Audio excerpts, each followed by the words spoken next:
Hello and welcome to ARIRANG News. It's Thursday, September 25th here in Korea, live from Seoul. I'm Laah Hyun-kyung. We begin in New York, where President Park Geun-hye made her debut at the UN General Assembly, bringing attention to her vision for an international peace park in Korea's demilitarized zone was on her mind, as were North Korea's human rights abuses. ARIRANG's Choi You-sun files this report from New York. While urging Pyongyang to lay down its nuclear arms and to start looking after its people's livelihood, President Park also asked the world leaders for their cooperation in first tearing down non-political barriers between the two Koreas. In particular, she talked about her earlier proposal to build a peace park in the peninsula's demilitarized zone. UN 주도하에 남북한, 미국, 중국 등 전쟁 당사자들이 참여하여 국제적인 규범과 가치를 존중하며 공헌을 만든다면 그것은 한반도 긴장 완화와 평화 통일의 시금석이 될 것입니다. The president then brought attention to human rights abuses that are prevalent inside North Korea. 또한 국제사회는 탈북민의 인권 문제에도 관심을 기울여야 합니다. 탈북민들이 자유의사에 따라 목적지를 선택할 수 있도록 UN 해당 기구와 관련 국가들이 필요한 지원을 제공해야 합니다. The Korean president also called past and present wartime sex abuse on women a serious rights issue, thought to be an implicit reference to Japan's former enslavement of Korean women.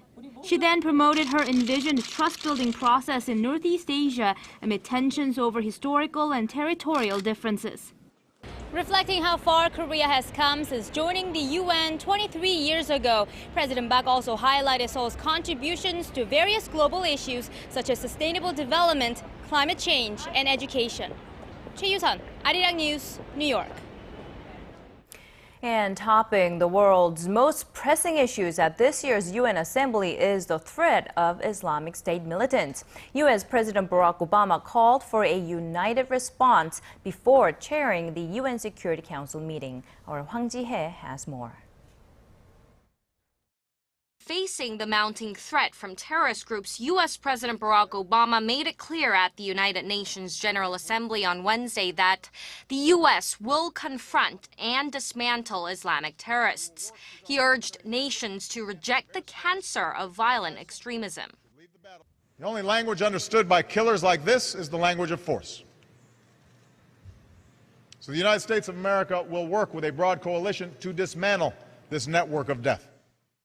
He went on to asking the world to join the effort. And already over 40 nations have offered to join this coalition. Today I ask the world to join in this effort. Following the UN meeting, the Security Council unanimously approved a resolution that calls on countries to adopt laws stating that joining a militant group like the Islamic State is a serious crime for their citizens. Over in Syria, U.S.-led airstrikes continued to hit Islamic State positions on Wednesday. The U.S. Central Command said they pounded a dozen targets in Syria, such as small-scale oil refineries that have been providing millions of dollars a day to the terrorist group. But Islamic State fighters continue to make advances. They have intensified their attacks near the Turkish border in northern Syria, where 140,000 civilians have fled in recent days. Hwang Ji-hye, ARIRANG News.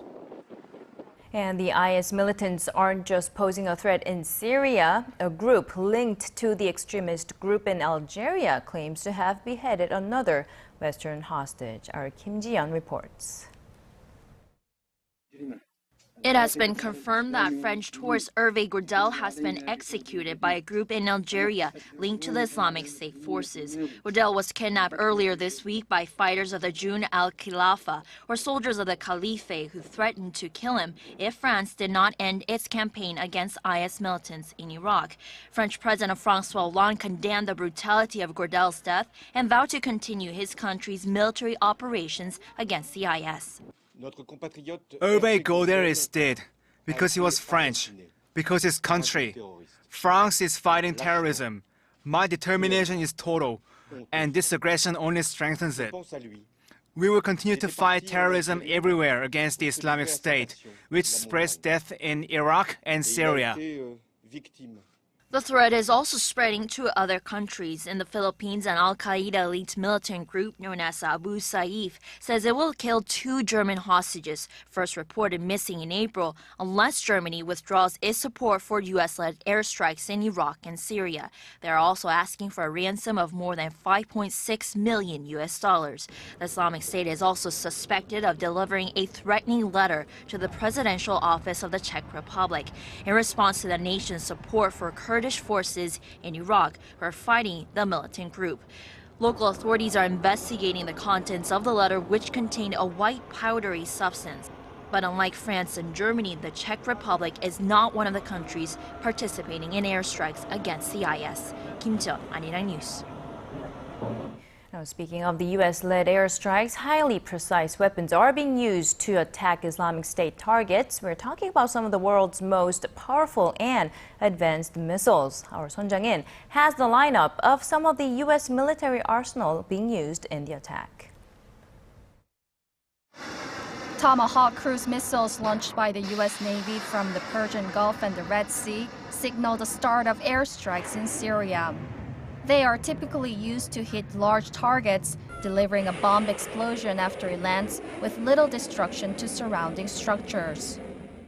In the first wave of strikes, the USS Arleigh Burke in the Red Sea and the USS Philippine Sea in the northern Arabian Gulf launched more than 40 Tomahawk cruise missiles in eastern and northern Syria. The F-22 Raptor, Pentagon's most advanced stealth fighter plane, made its combat debut in the sensitive Syria mission. The air combat version of a luxury vehicle, the jet carries air-to-ground missiles and guides bombs capable of precision hits from miles away. F-18 Super Hornet fighter jets, which were used in the Iraqi war, and Predator drones were also part of the U.S. airstrikes. These strikes were taken as part of the President's comprehensive strategy to degrade and ultimately destroy ISIL and to protect the United States and its partners. The onslaught of U.S. warplanes against Islamic State strongholds and facilities clearly displays the American military's might in its campaign to bring down the network of enemy forces. Son Jang-in, ARIRANG News. Now back here on the Korean peninsula, North Korea's rubber stamp parliament is meeting this Thursday for the second time this year. Topics being discussed are said to be personnel appointments and policy measures, but the attention outside the North is focused on the whereabouts of leader Kim Jong-un. Ji Myung-gil has this report. The 13th Supreme People's Assembly has convened its second session of the year, following the first in April. The day-long meeting has brought together more than 650 delegates who will be making personnel decisions on key officials. Among them, Hwang Byung-seo, the director of the powerful General Political Bureau of Pyongyang's Korean People's Army, who could be nominated as vice chairman of the National Defense Commission. North Korean Premier Park Bong-ju may be asked to stay in his post, and Choi You-sun, a key confidant of North Korean leader Kim Jong-un, could be named again to the country's top sports post, succeeding Kim's uncle Jang Song-taek, who was executed last December.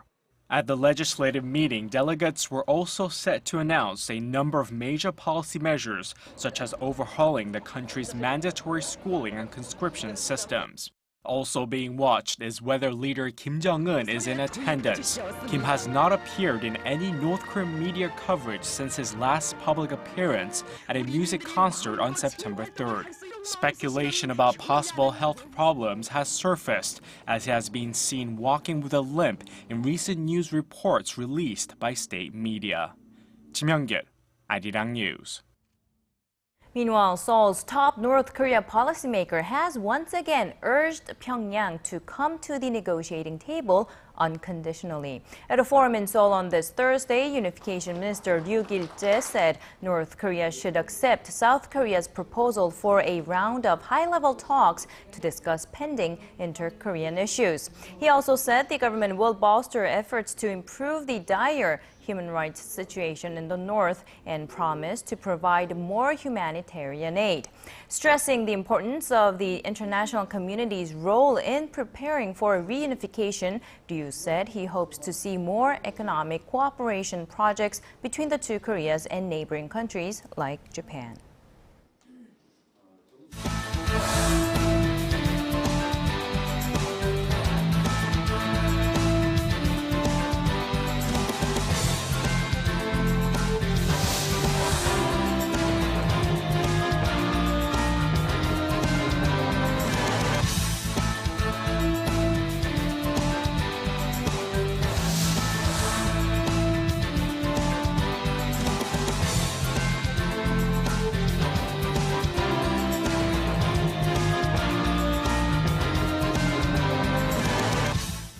The effects of falling share prices at the nation's two pillar companies are spilling into the Korean bourse. Shares of domestic companies other than those two, though, appear to be on the rise. Our Connie Kim has more.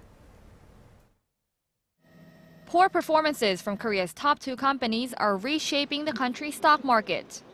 The share movement of Samsung Electronics and Hyundai Motor used to dictate the trend of the Korean bourse, but their influence has diminished recently, with many other companies moving in the other direction.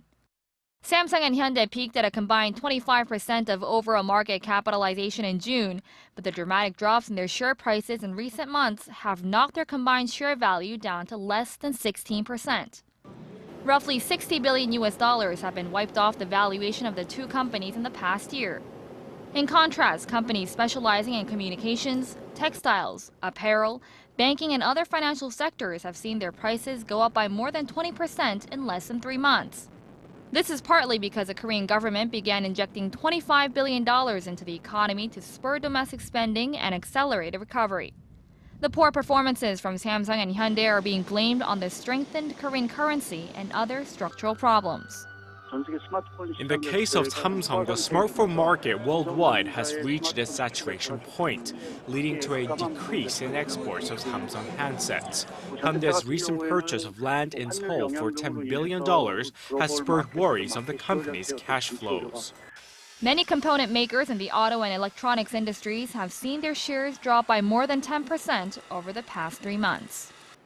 Connie Kim, ARIRANG News. Well, here's some good news for those who want to own a more eco-friendly car here in Korea. The government says it will provide a subsidy of 1 million won, or roughly $960 to drivers who purchase any one of 8 small and mid-sized hybrid car models starting next year. This includes hybrid cars made by Korean automakers such as the Hyundai Sonata and Kia's K5, and imported vehicles like the Toyota Prius. Industry experts say the additional subsidy could make eco-friendly cars cheaper than gasoline-powered cars next year. Now, the government's announcement comes after it recently decided not to implement a low-carbon vehicle incentive system until after the year 2020. Korea's leading messaging service, KakaoTalk, will launch its mobile banking service next month. The Financial Supervisory Service says the procedures for strengthening security standards will be completed by the end of this month and will be followed by final testing.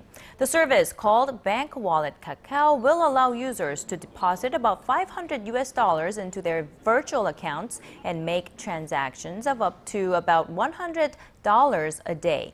KakaoTalk has teamed up with 15 local banks to offer the service.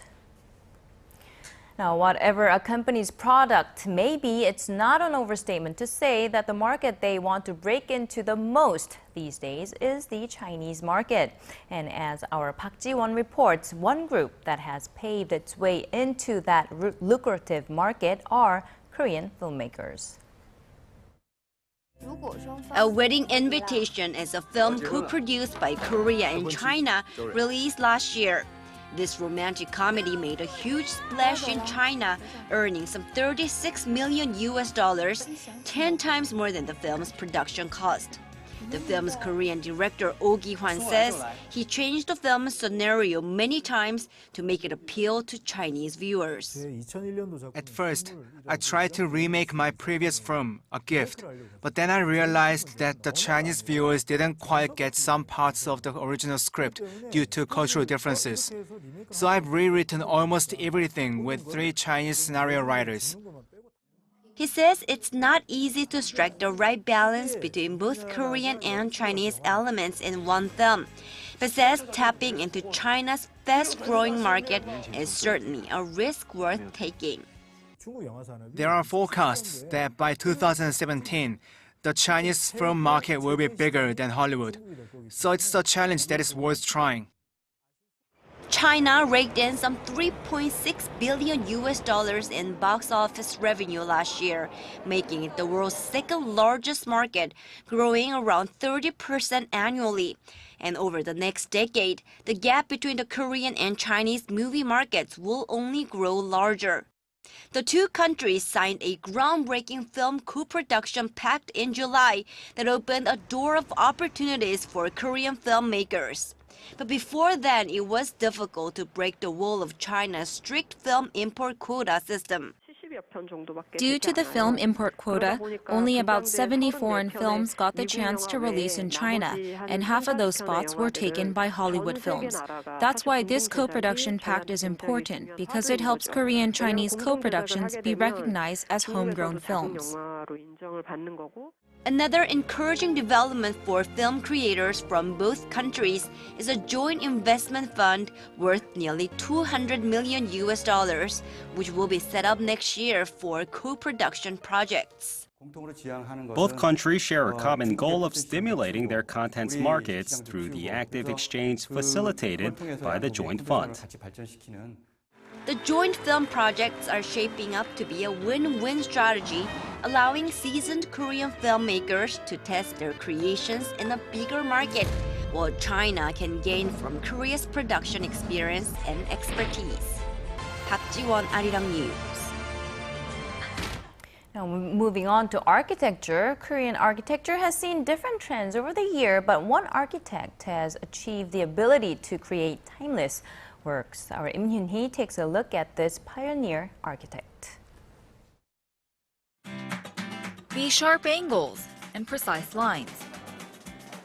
They may look a bit cold and unfamiliar, but to its creator, it's art. That's because Kim Jong-sung is considered one of Korea's most brilliant architects. Each one of his creations undeniably a work of art, just not in the conventional sense. But how can something so formulaic, so black and white, so calculated, be considered art? Science, technology, art are all together. I think the use of structure in both a technological way but in an artistic way is fundamental to architecture. And I think Professor Kim is a master at doing this. When you look at his work in the 70s and 80s, it's just spectacular today.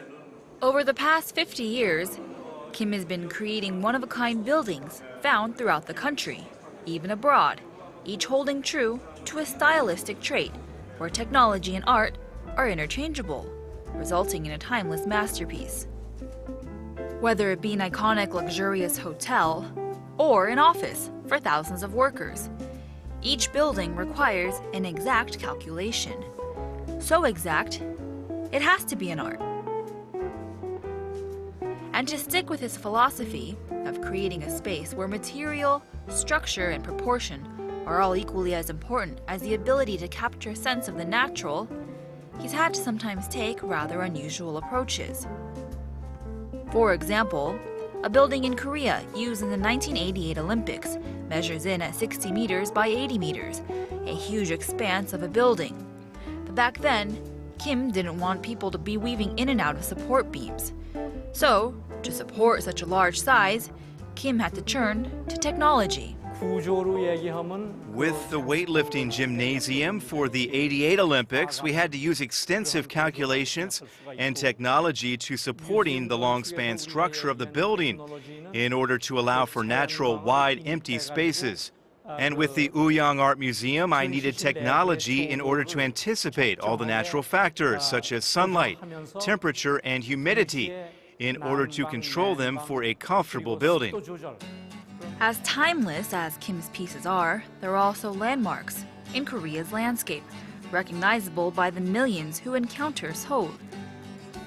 His classic yet modern style is something many future generations of architects can refer to, while still being appreciated by the people of today.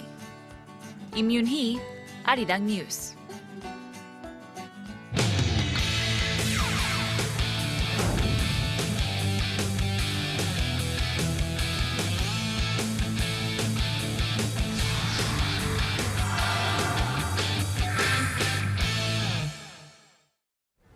Now, we are well into day 6 of the 2014 Incheon Asian Games, where both Asian and world records are being shattered. For the latest, we now go live to our Song Ji-sun at the news center. So, Ji-sun, speaking of breaking world records, the South Korean women team set a world record in archery.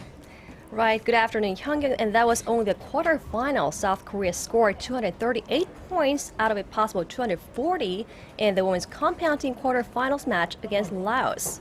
Making the history was Seok Ji-hyun, Choi Bo-min, Kim Yoon-hee, and Yoon So-jung, beating the previous record of 236 points set by the United States a decade ago. South Korea later in the day beat Iran in the semis to advance to the final, which is set for Saturday. And now to a Korean swimmer who is pushing to break his own record. Park Tae-won has grabbed bronze medals in all 4 events he's competed in at these Asian Games. That adds up to 18 total medals from the 3 Asian Games he's taken part in, just 1 short of the Korean record.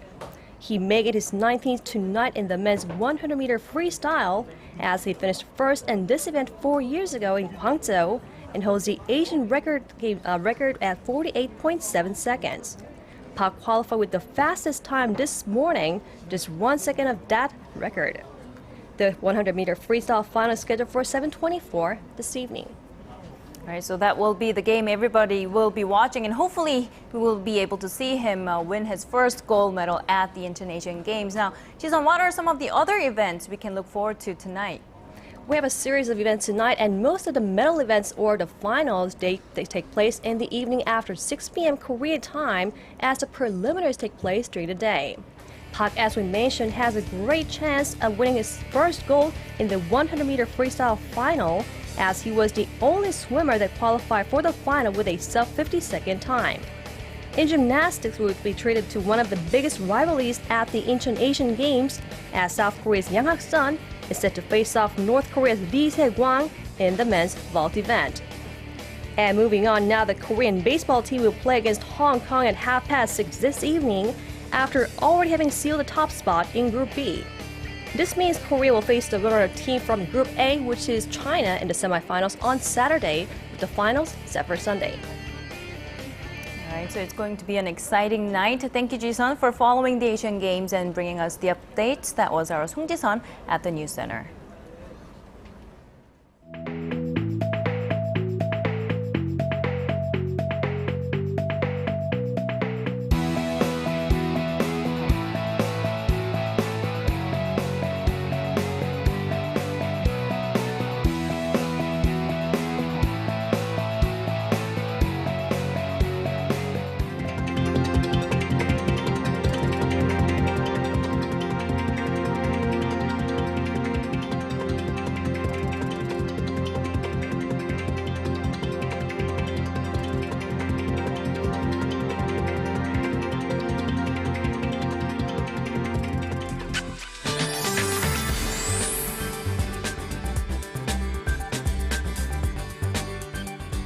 Good afternoon, I'm Michelle Park here with the latest weather forecast. The typhoon has passed, and while the rain is gone, we still have some clouds hovering over our nation. However, those are slowly moving out. And unlike yesterday, we've had a good amount of sunshine with warmer daytime highs ranging in the low to high 20s, which is about 2 to 7 degrees higher than yesterday. But one thing to keep in mind is that we have large temperature gaps from the mornings and nights. Now, as for the weather conditions in Incheon, where the Asian Games are being held, it's bright, sunny, and temperatures will be making up to 27 degrees during the day and drop into the teens overnight. Now, going over to our temperature readings for today. Seoul will peak at 28 this afternoon. Meanwhile, the southern cities such as Gwangju and Busan will reach up to 28 and 26 degrees. Now moving over to other regions, Jeju Island peaks up to 25 while Dokdo hits 21, while Mankhungang is also in the low 20s. Well, that's all for Korea. Now here's a look at the weather conditions around the world.